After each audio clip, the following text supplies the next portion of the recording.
The silent broadcast. The hum started on a Tuesday. Not the usual electrical thrum of the city, but a deeper, more resonant vibration that seemed to emanate from the very walls of our apartment building. I first noticed it while trying to concentrate on a particularly tedious spreadsheet for work. It was a low, almost imperceptible drone, like a distant engine idling, just enough to be irritating. "Did you hear that?" I asked Sarah that evening, as we ate our microwave lasagna. She paused, fork halfway to her mouth. "Hear what? The usual traffic?" "No, it's different. A low hum, almost like static, but you can feel it more than hear it." Sarah shrugged, chewing thoughtfully. "Probably just the building's ancient plumbing acting up again. You know Mrs. Henderson on the third floor is always complaining." I wasn't convinced, but I let it go.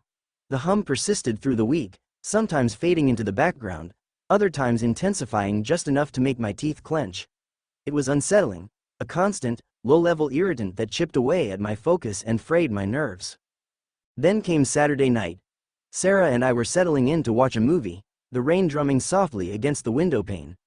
Just as the opening credits rolled, every television in our apartment building, and seemingly the entire street, flickered and died. A collective groan rippled through the neighborhood, followed by the frustrated shouts of our neighbors.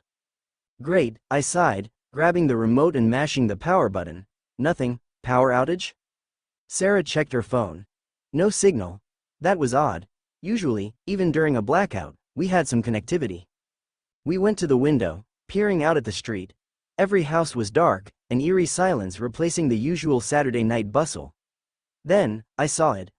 A faint, bluish glow emanating from the windows of the apartment across the street. And another. And another. "Sarah," I whispered, pointing. "Look." She followed my gaze, her brow furrowing. "What the hell?" We went downstairs, joining a small group of bewildered residents in the lobby. Mr. Abernathy, the building's perpetually grumpy superintendent, was pacing back and forth, phone pressed to his ear. "No signal, can't get through to anyone. Yeah, all the TVs are dead. No power surge, it's like they just switched off." As we stood there, a young woman, Emily from the 5th floor, gasped, "Guys, look." Every television screen in the lobby, all different makes and models, flickered back to life simultaneously. But instead of the familiar cable channels, each one displayed the same thing. A screen filled with static. Not the usual snow of a disconnected antenna, but a dense, swirling vortex of black and white noise. And there was no sound. Just the silent, hypnotic flicker. A nervous murmur rippled through the group. Mr. Abernathy tried to change the channel on one of the TVs, but the remote did nothing. The static remained, unwavering. We went back to our apartment, a sense of unease settling over us. Our own TV was also stuck on the silent static. Sarah unplugged it, then plugged it back in. Still nothing but the swirling gray. "This is creepy," she said, her usual jovial tone replaced by a hesitant uncertainty. Over the next few days, the silent broadcast became the only thing on every screen. No news, no shows, no commercials. Just the endless, soundless static. The internet and phone lines remained down. The city felt strangely isolated, cut off from the rest of the world. Then, people started noticing things in the static. At first, it was just fleeting impressions, indistinct shapes that seemed to flicker at the edge of perception. A face, perhaps, or a dark, jagged outline. We'd stare at the screens for hours, our eyes straining, trying to decipher the swirling chaos. "Did you see that?" Sarah would ask, pointing at the screen. For a second, I thought I saw an eye. I'd squint. Maybe, it could just be the way the static moves. But the impressions became clearer, more defined. Distorted faces began to emerge from the noise, their features twisted in expressions of silent agony or rage. Unsettling symbols, sharp and angular, would briefly coalesce before dissolving back into the static. It was like our televisions were windows into some other, terrifying dimension, showing us glimpses of something we weren't meant to see. The silence amplified the dread. With no sound to distract us, our focus was entirely on the shifting patterns on the screens, our imaginations running wild with interpretations. Paranoia began to take root. People started whispering about what the broadcast could mean. Was it a message? A warning? Or something far more sinister? Food supplies began to dwindle. The stores were closed, their shutters down. The usual sounds of the city, traffic, sirens, distant chatter, were replaced by an unnerving quiet. punctuated only by the hushed conversations of worried neighbors. One evening, I was staring at our TV, the silent static, a hypnotic dance of black and white. Suddenly, a clear image formed in the center of the screen. It was a face, gaunt and pale, the eyes wide with terror, silently screaming. For a horrifying moment, I recognized it. It was old Mr. Abernathy, our building superintendent. I gasped, stumbling back from the screen. "Sarah, Sarah, come here." She rushed over, her eyes widening in disbelief as she looked at the TV. The image of Mr. Abernathy's terrified face lingered for a few agonizing seconds before dissolving back into the static. We ran to his apartment, pounding on the door. No answer. We tried the handle, unlocked. The apartment was empty. His worn jacket was draped over the chair, his reading glasses on the side table. It was like he had vanished into thin air. Panic spread through the building like wildfire. People were huddled in their apartments, fear etched on their faces, the silent static screens casting an eerie glow in the darkness. Then, the images in the static started to become more personal. Fleeting glimpses of our own faces, distorted and filled with dread, would appear on the screen. Symbols that we vaguely recognized from our past, half-forgotten childhood drawings or strange markings we'd seen in dreams, would flicker within the noise. It felt like the broadcast was somehow tapping into our minds, our deepest fears and buried memories.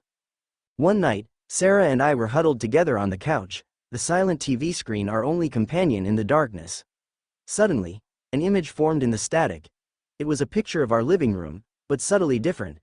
The furniture was slightly rearranged, and there was a dark, shadowy figure standing in the corner, watching us. Sarah grabbed my hand, her grip tight. "Did you see that?" she whispered, her voice trembling. I nodded, my heart pounding in my chest. It felt like the broadcast was no longer just showing us random images, it was watching us, reflecting our own reality back at us with a terrifying twist.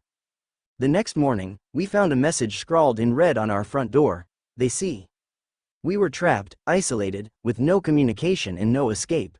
The silent broadcast continued, the images in the static growing increasingly disturbing and personalized. We saw fleeting glimpses of our friends and family, their faces contorted in fear or pain. It felt like the broadcast was showing us the world falling apart, one silent, flickering image at a time. Days blurred into a nightmarish cycle of staring at the static, rationing our dwindling supplies, and trying to maintain some semblance of sanity in the face of the unknown. The silence was the worst part, amplifying the fear and paranoia, allowing our imaginations to conjure horrors far worse than anything the static could show us.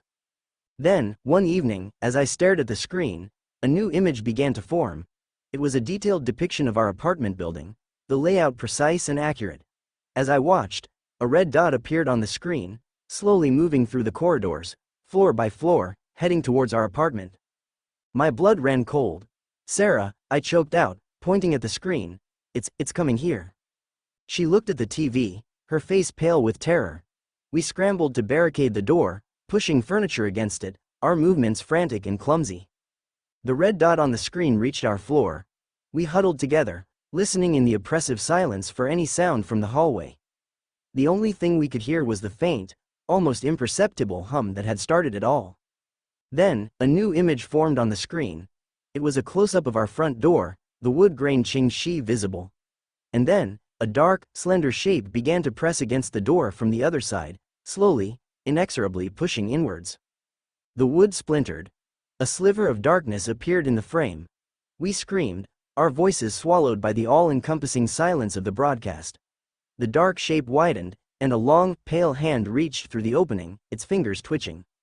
The silent static on the screen flickered violently, and for a fleeting moment, I saw a face in the noise, a gaunt, smiling face with eyes that seemed to pierce right through me. And then, the hand reached for the latch. The door creaked open, and the silent broadcast filled the room. The hum intensified, and the world went black. The static remained, forever silent, forever watching.